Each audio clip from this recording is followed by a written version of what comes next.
जब किसी अपराध में आरोपी को पुलिस गिरफ्तार कर जेल भेज देती है, तो दूसरे वैसे ही अपराध में पुलिस अपराधियों को कानून के शिकंजे में क्यों नहीं ले पा रही।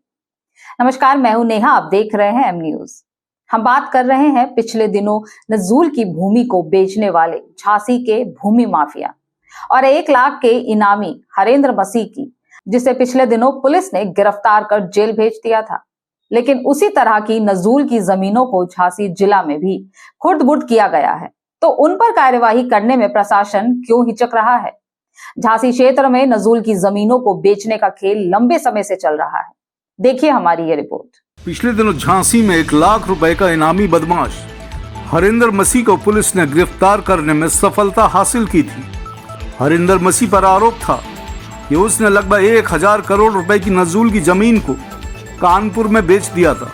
फिर दर्जनों लोगों को लेकर उस नजूल की जमीन पर कब्जा करने की नियत से पहुंचा था। इस मामले में हरेंद्र मसीह ने पत्रकार यूनियन के पूर्व अध्यक्ष को भी शामिल किया था। इस मामले में पुलिस ने तुरंत कार्रवाई करते हुए हरेंद्र मसीह को गिरफ्तार कर लिया था। लेकिन ऐसा ही मामला बबीना का है, जहां सेंट पीटर नाम से चल रहे सीएनआई के स्कूल को कस्बे में दर्ज कर खुर्द-बुर्द कर दिया है। ये स्कूल काफी लंबे समय से चर्चा में चल रहा है। कभी स्टाफ को निकालने तो कभी सैलरी ना देने को लेकर चर्चा होती रहती है। लगभग 4500 वर्ग मीटर में फैला यह स्कूल डायसिस के अमर मोजेस ने 19 जनवरी 2024 को मात्र 2000 रुपए किराएनामा पर स्कूल के प्रबंधक ब्रूस एंडरसन को लीज पर दे दिया था। 4500 वर्ग मीटर की जगह, वो भी शहर के बीचों बीच, मात्र 2000 रुपए माह पर व्यवसायिक कार्य को देने के पीछे सीएनआई की मंशा क्या है। नजूल की यह भूमि शासन ने शिक्षण संस्थान चलाने के लिए दी थी, ना कि किसी अन्य काम के लिए। क्योंकि हरेंद्र मसीह पर भी जो आरोप लगे हैं वो नजूल की जमीन को खुर्द-बुर्द करने के लगे थे, तो बबीना के दोषियों पर कार्रवाई क्यों नहीं। इस मामले में मॉडरेटर विजय नायक, बिशप मॉरिस एडगरदान और उनके साथियों के खिलाफ भी कार्यवाही तो बनती है। उधर क्रिश्चियन कॉलेज के एक सर्वेंट क्वार्टर पर कब्जा करने का मामला सामने आ रहा है। इस क्वार्टर को भोपाल डायोसिस के बिशप मनोज चरण ने फर्जी तरीके से लिखकर मामले को और पेचीदा बना दिया है। अब आप एक बात और जान लीजिए कि फिरोज करीम नाम का व्यक्ति क्रिश्चियन कॉलेज में शिक्षक के पद पर कार्य करता है। लेकिन सूत्रों की माने तो फिरोज करीम पर क्योंकि बिशप दान का आशीर्वाद है, इसलिए फिरोज करीम कॉलेज में सिर्फ हाजिरी लगाकर निकल लेता है और बाकी के 4 स्कूलों के कार्य को करता है। अब सरकार से वेतन लेने वाले फिरोज करीम सरकार के कॉलेज में 1 घंटा भी शायद नहीं बिताते, क्योंकि इनके ऊपर तो संसद में आवाज उठाने वाले बिशप मॉरिस एडगरदान का हाथ है। खैर, हमारा मकसद फिरोज करीम और बिशप मॉरिस एडगरदान की नज़दीकी बताने का मकसद कुछ और है।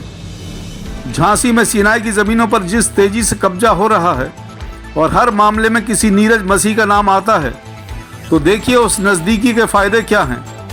ये लिस्ट देखिए, ये लिस्ट यूसीएनआई के पदाधिकारियों की है।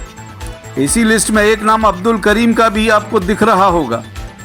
ये बुंदेलखंड चर्च काउंसिल में फील्ड सेक्रेटरी हैं और फिरोज करीम इन्हीं अब्दुल करीम जो फील्ड सेक्रेटरी हैं उनके पुत्र हैं। और ज़मीनों को बेचने में किसका नाम आता है? या तो स्टीफन सिंह, जो अब झांसी छोड़कर भाग गया है, और अब एक नए नाम और आपको दिख रहा होगा इस लिस्ट में, वो नाम है नीरज मसीह का।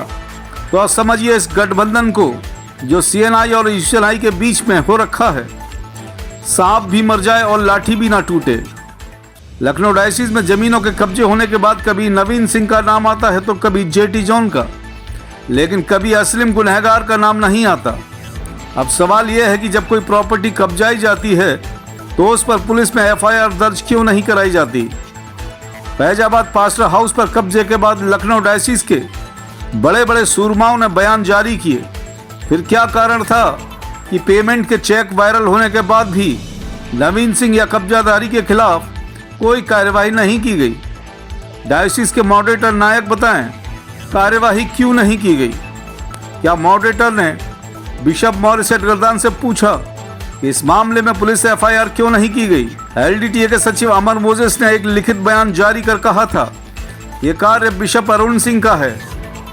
अमर मोजेस बताएं, कि अगर ये काम अरुण सिंह का था तो एफआईआर दर्ज क्यों नहीं कराई गई। उधर डायसिस के वाइस प्रेसिडेंट भी मॉडरेटर नायक का बचाव करते दिखे और बोल रहे थे ये काम किसी और का है।